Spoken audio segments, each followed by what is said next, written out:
All right, guys, welcome back to the channel, and in today's video, we're going to be covering my top 5 weapon builds here in Black Ops 6. So this was actually a lot harder than I originally thought it was going to be. In years past, I could pretty easily distinguish what my top 5 favorite weapons were in a game after buffs, nerfs, beginning of seasons, but this time around, I actually struggled. Across the board, I've used most of the weapons a pretty even amount of times, not only because of the camo grind, but recording videos, just casually playing the game. Like I said, this was actually pretty difficult. Keep in mind, your list could be different than mine. That's just kind of the natural progression of things. People enjoy certain weapons a little more than others based on playstyle, but I think I got a banger list here for you guys. So first and foremost here, I wanted to start off with an honorable mention with the DM10. This is a weapon I recently started using, and I realized how fast the TTK was. It is by definition a slower paced player's weapon, but it is a 2-shot kill 95% of the time, and it has virtually no recoil. It's like the DMR's kind of like a little brother. It doesn't have as fast of a fire rate, but the damage output is pretty comparable, and it's very easy to use, arguably easier to use than the DMR 14 from Cold War. This particular build is going to have 8 attachments, so you are going to need the Gunfighter wildcard to use this one. My first attachment I'm choosing here is an optic with the Jason Armory 2x. Because of how slow paced this weapon is, for example, you're not going to be rushing into gunfights on an objective like you would the XM4 or the Jackal PDW. I tend to throw on a magnified scope so I can easily take long range fights. It is a preference. You could run a reflex sight, the iron sights, even possibly a sniper scope if you really want to.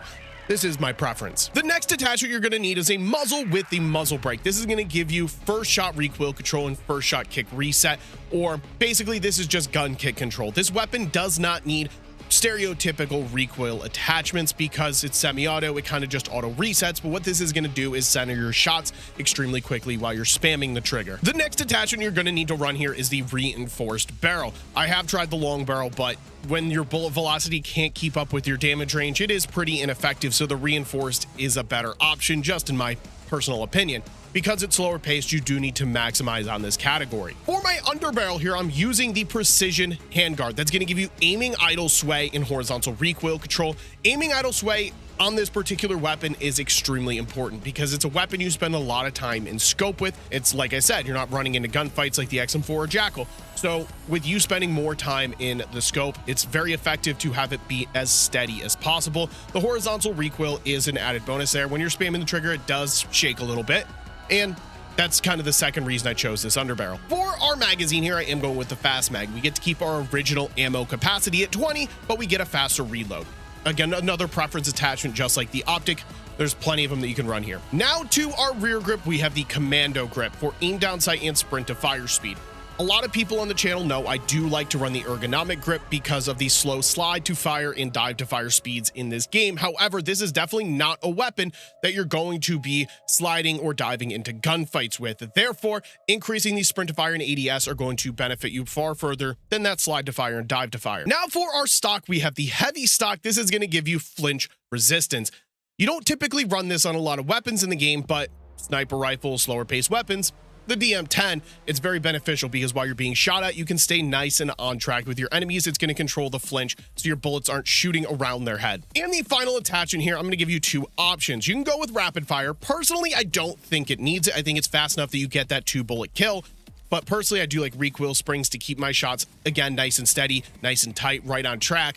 But you could go with either one. I have tried both, and they both feel pretty good. Personally, like I said, I don't think it needs that rapid fire. So like I said, this is just an honorable mention. So you guys could completely disagree with this one. I've been using it a lot more recently, trying to level it up, go for my camos, and it's pretty dang good. I'm just going to be honest. That's why it's in the honorable mention spot. It's not good enough to be in the top 5, but one that definitely deserves a little recognition. So at my number 5 spot, I am putting the Model L. And I know this is a very, very popular weapon in this game, and some people will definitely have this higher on their list, but personally, this weapon lacks versatility. It's a very good medium and long-range assault rifle that, of course, you have the potential to take close-range gunfights with, but with the slower fire rate, you definitely lose some gunfights in terms of anything really faster firing. That's kind of why it's down the list a little bit. Once again, this is another one that's going to require you to put on Gunfighter, so keep that in mind. You can probably take some attachments off in this particular case to run 5 attachments if you want perk greed, but I do like Gunfighter on the Model L. For my first attachment here, I am using the suppressor. At this point, all of them are useful. This weapon by base has pretty low recoil, so I personally like to stay off the minimap. It makes it much easier to streak up. But if you want virtually zero recoil, chuck on the compensator. Pick one of the two. You guys are going to really ball out with it. So we do have the reinforced barrel making another appearance here. In my personal opinion, it's the best barrel in the game because you get both of the bullet velocity and damage range increase. But like I just stated in the last build, if your damage range is far enough and your bullet velocity can't keep up, your bullets don't connect fast enough, there's not really a point of running that long barrel. That being said, the reinforced is going to make an appearance on most builds, and especially on the AR or marksman rifle categories. For my underbarrel, I am going with the marksman foregrip to massively increase the aim down sight speed. I don't know about you guys, but personally, I do like having the snappy and fast aim down sight speeds, and this weapon does not really need more recoil control than what the build's going to provide. As always, if you do struggle a bit with recoil, the Ranger foregrip here is a good option as well because you're getting a little bit of aggression with sprint moving speed, but also horizontal recoil control. Personally, I like the marksman. So you don't necessarily have to run a magazine, and that's what I'm saying. There are attachments you can take off, but because I'm running gunfighter, the extended mag fits perfectly here. You get the extra bullet increase with no sacrifice other than reload quickness. Now we're using the rear grip that this channel is very familiar with the ergonomic grip. This is going to be on, I would say, 75% of my weapon build simply because of the slow slide and dive to fire speeds. If there's anything that needs to be buffed for any of the weapons, it's those two categories, which is why the ergonomic grip is just kind of a staple for any kind of aggressive style of weapon. It gives you ADS as well, but the slide to fire and dive to fire are extremely important. On to the next attachment, it's the balanced stock. Another attachment that I think is a staple here. A lot of these are pretty useless. They do the same things, but this one gives you the most well-rounded choice. You get strafing move speed, hip fire move speed, movement speed, and aim walking speed, where all of these technically give you more values in a lot of those categories. This one is, well, hence why it's called the balance.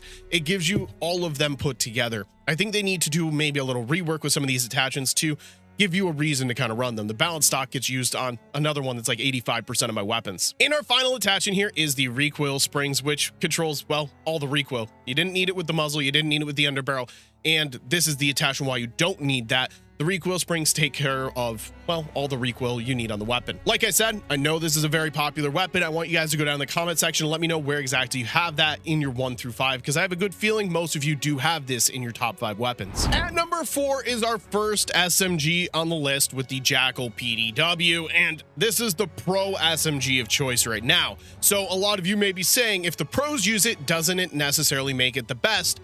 And this is where I argued at the beginning that the balance is so good in this game, it's kind of hard for me to determine my list. And by personal preference, I don't have this as my personal best SMG. It's still in the top 5, and it's still a very, very good SMG, but I personally think there's one that's going to be a little better. That being said, it's the Pro SMG, and that's kind of the approach I went for this class setup. First attachment you do need here is the normal compensator. That's going to give you vertical recoil control. Most of you have used the Jackal already, and without the correct attachments, you already know it does have a very wild recoil pattern. It's not a weapon you're going to be taking long-range fights with, however, so you don't need to control it to where it has 0 recoil. You just need to make sure you play aggressively. For the barrel, we do have the long barrel, and I know I was just saying the reinforced is one of the best in the game, but I just said it. This isn't a weapon you're going to be taking long-range gunfights with. Just play aggressive, and that's why we don't necessarily need this bullet velocity increase with the reinforced. The long barrel is going to be far more effective.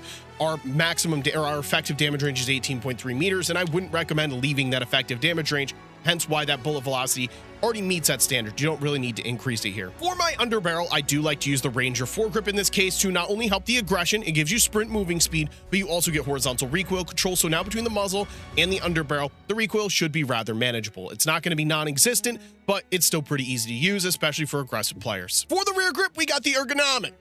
I'm not getting into detail because, like I said, it's on 85% of my weapons. Just trust the process. Trust that this is the best under or rear grip in the entire game for aggressive weapons. Just chuck it on and don't ask any more questions. So there's 2 approaches you could take here to the fire mods or the last attachment. You could go with a stock that increases the mobility, or you could go with the recoil springs that makes it easier to use. And personally, I'm more of a fan of that recoil springs. Most of my weapons target limited recoil and making them easy to use.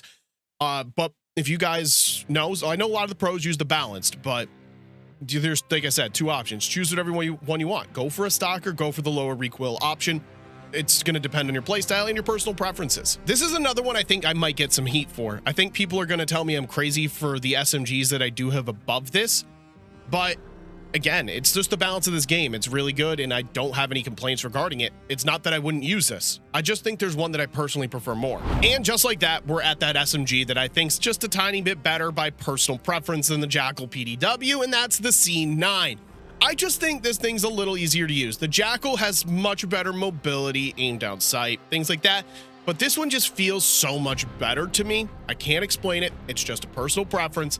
At the end of the day, it's my list, right? You guys are looking at my list. Yours is allowed to be different. First attachment I do run on the C9 is the compensator for vertical recoil control. Just like the Jackal, this weapon is difficult to use without the correct attachment. The kick is a little unpredictable, but with the attachments I do have on, they are quite easy to use. And that's why the compensator is our first recoil attachment. Sliding over to my underbarrel, I'm going with the Marksman foregrip for the large increase to ADS. By default, this does have a slower aim down sight than the Jackal, and that's why we're increasing the ADS here. Now, a lot of you are probably already freaking out saying, well, how are you going to control the horizontal recoil on the weapon? We'll get to that in just a minute. I think this ADS is going to benefit you simply because it is an SMG. Yes, this is a weapon that can be used at medium range, but first and foremost, it needs to be used aggressively. Over to my magazine, I am using the flipped mag. Preference, just like an optic, you guys use what you want. Personally, I like the fact that I get a fast reload. A lot of people do like to run the 40 round mag, but personally that reload is really slow. I don't know how much you guys have experimented with it. Really, really slow. I know some people like the 50 round drum. I don't think I've ever seen someone use the fast mag too, but at the end of the day, if you want to use it, you can use it. The rear grip here is the ergonomic. I know, act surprised. I know you are. Put it on. And my final attachment is the recoil springs. I think you guys kind of saw this one coming. You get the trade-off of getting that fast aim down sight in turn for running recoil springs. So obviously you don't have to run this. If you want to chuck on an underbarrel and take off recoil springs for something like a stock, you can do that. But personally, like I just stated, I prefer the easy thing to use over, well, having to control a lot of recoil for the sacrifice of only a tiny bit of movement. So here's this build. Feel free to pause the video, just like I'm sure you already have been, to copy these ones down. And of course, go down in the comment section and let me know that I'm absolutely crazy, that the C9 is trash, the Jackal's way better, the Tonto blows this thing out of the water. You know, roast me if you want to. At my number 2 spot is the Amez 85. I've said this, I already made a video on the Amez and I said it. This feels like the original Krig 6. There's a Krig in this game called the Krig C, but that's no Krig 6. The Amez is the Krig 6 and it meets every expectation. Super fast aim down sight speed, very easy recoil pattern, generous damage range. It's a very versatile weapon in my opinion, and one of my favorites. I mean, I have 1,100 kills. You can see it right at the top of the screen. 1,100 kills with just the Amez. Absolutely love and adore this thing. So once again, this is a gunfighter build, so you guys are going to have to chuck that on in order to run the 8 attachments. First attachment here is an optic, the Kepler Microflex. Now, one thing that this thing does have is a terrible iron sights. I mean, it's preference as always, but I haven't met many people that really enjoy the Amez iron sights, so the Kepler is my preference if you guys wanted to try it out. For the muzzle, you guys will need the compensator here for vertical recoil control. You're going to need a lot of recoil attachments to give this thing, well, no recoil, and this is the first one. For the barrel, we do have the reinforced, giving it the ability to, well, shoot across the map. It does become a pea shooter after the effective damage range, which is at 55 meters. Let's be honest, in most cases, you're not taking a 55-meter gunfight. It does become a pea shooter after that. That being said, it does control most of the map with very easy to use recoil, very good damage range. For my underbarrel, I am using the Marksman foregrip once again for the aim down sight speed increase. There's 2 attachments that I would recommend you use here, either the Marksman or the Ranger, because you do need to kind of give it some aggressive attributes, and that's why I prefer the Marksman over the Ranger. But if you are struggling with the recoil a little bit, the Ranger is a good option. If you guys are like me, very good at controlling recoil, definitely use the Marksman. For the magazine, the extended mag 1. As always, it's a preference. You can go with the fast mag, extended mag 2, flip mag, choose whatever you want here. Oh my God, the ergonomic grip for the rear grip. Oh no, who would have ever guessed? For my stock, I am using the balanced. We talked about this attachment already, and it's just the most versatile in forms of all the movement speeds. So yeah, I mean, I'm not going to get in depth with this one again. All the attachments for all the weapons do the same thing, so it makes sense. I'm choosing the best stock. Another attachment I'm sure no one's surprised that I picked is the recoil springs. Yeah, I mean, my builds are definitely different. but for the most part, some of these attachments are on virtually every single one. So there you guys have it. Pause it. All the attachments down. This is my favorite weapon. I'll just put that out there. Do I think it's the #1 weapon? No, but it's my favorite, and I've gotten a ton of positive feedback on this exact build, so make sure you guys copy this one down. And in my #1 spot here, we have the XM4, the king of versatility. It's good in every single Call of Duty game it's ever been in because of the fast fire rate, the decent movement, the decent aim down sight speed, the generous damage range, the king of versatility, and the best weapon in this game. This is once again a gunfighter build, just like the other assault rifles basically. So make sure you throw on gunfighter to unlock all 8 attachments. This build is going to look a whole lot similar to a lot of my other builds, so keep that in mind. We first attach it to Kepler. Preference, choose what you want. Iron sights, different optic, do what you want. For the muzzle, we have the compensator for vertical recoil control. You do need this. This XM4 without the correct attachment shoots to the freaking moon, and that is a priority of this XM4 build, is targeting the recoil and hammering it on the head. Without it, it's actually quite difficult to use in my opinion. For the barrel, you're gonna need the reinforce. Just like the AIM-EZ, this thing can't shoot across the map. It does become a pea shooter after the effective damage range, but it's got a generous damage range of 19.8 meters. This is definitely what I classify more as an aggressive assault rifle, but the damage range drop off isn't too extreme, making it very viable even in the long ranges. Now onto the underbarrel, I am choosing the Ranger foregrip for horizontal recoil control and sprint moving speed. So not only are we helping the aggression, but controlling the recoil as well. If you guys are still struggling a smidge with the recoil or the shake, the vertical foregrip's good as well. But personally, I find that the Ranger is perfect. Magazine again. Choose what you want. There's a lot of options here. I mean, I've already made a build on the 100-round drum, the nutsack mag. You guys can use that if you want to. I actually had a ton of fun with that. You could also go with the 60-round mag if you feel like spraying on Nuketown, or even the fast mag if you feel like running around on Babylon and being aggressive. At the end of the day, it's up to you. Choose what you want. Well, this is just horrifying. It's the ergonomic grip. Another culture shock here is the balance stock. Yeah, you guys look as shocked as I do. And oh, good heavens, the recoil springs. Who would have guessed? I did say it was going to look pretty similar to some of my other builds, so don't come at me too hard. And for the last time in this video, you guys can copy down these attachments, pause the video if you guys do need to do so, and go down in the comment section and tell me why I'm wrong. Tell me why this is not the #1 weapon here in Black Ops 6. So there you guys have it, my top 5 weapon builds here in Black Ops 6. If you guys would be interested in another one after the next update where they nerf or buff weapons, make sure you guys go down in the comment section and let me know. Make sure you guys also go in the comment section and let me know what your list is, #1 to #5, so I can get a good grasp of what I should be uploading here to the channel, you know, figuring out what exactly your favorite weapons are. Thank you guys so much for watching. Make sure you hit the like button. Make sure you hit the subscribe button. I'll see you guys in the next video.